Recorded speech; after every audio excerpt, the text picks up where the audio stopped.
Akka jaalala kee jiraadhee namarraa ta'eera hunda na deeggartee lubbuun koo raawwatee bayyeera lakkiin fakkeeffadhu abbaa yookiin haadha sitti dhabee sirraan turu lubbuun koo daftee si deewattee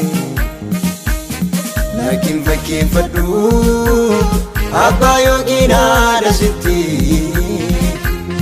dhabee sirraan turu lubbuun koo daftee si deewattee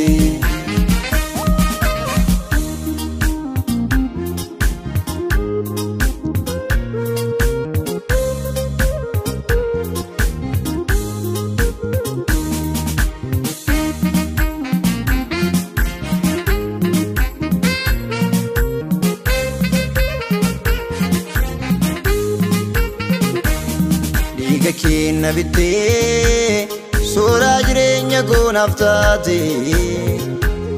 lubbuun koo siin fayyee dhaabus barruu kan kenna baate fayyuun koo naaf ifee gammachuun guutameen si faarsa eenyuufuun bitamuu bara koo siifan godaarsa suuraa biraan beekuu arga keerraan gaarummaa baree karaa kee fayyeera lubbuu koo sidduu har'aa falee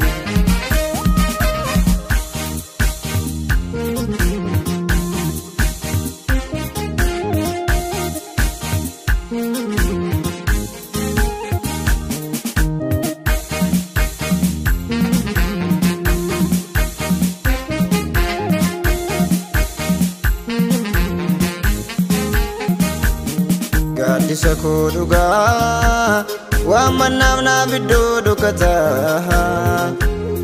afaan hin callisnaan keessa koo tolmaa kee dubbataa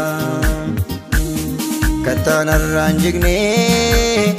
ati naaf hirkannaa koo jabaa waan hunduu yoo dhibee gargaarsa koo ansiin hin qabaa leenjisaa koo sirrii harka keerraatiin waa shaakalee laakiin dogoggorree sitti amanee dhugaan naa galee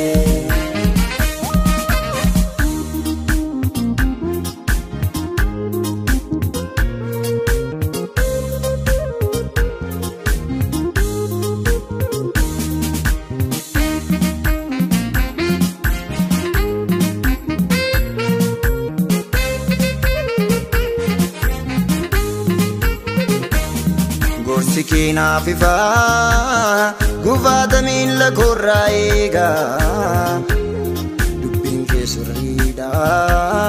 oofee jireenyatti na geessa yoomuun barbaadadhu dabalata humnaaf gargaarsa ati naaf gaadha waan hamaa sinarra dabarsa Gooftaa siin abdadhee barruu keetiinis baatameera boriif shakkiin qabu Gooftaa koo siin jaallatameera akka jaalala kee jiraadhee namarraa ta'eera hunda na deeggartee lubbuun koo raawwatee bayyeera lakkiin fakkeeffadhu abbaa yookiin haadha sitti dhabee sirraan turu lubbuun koo daftee si deewattee lakkiin fakkeeffadhu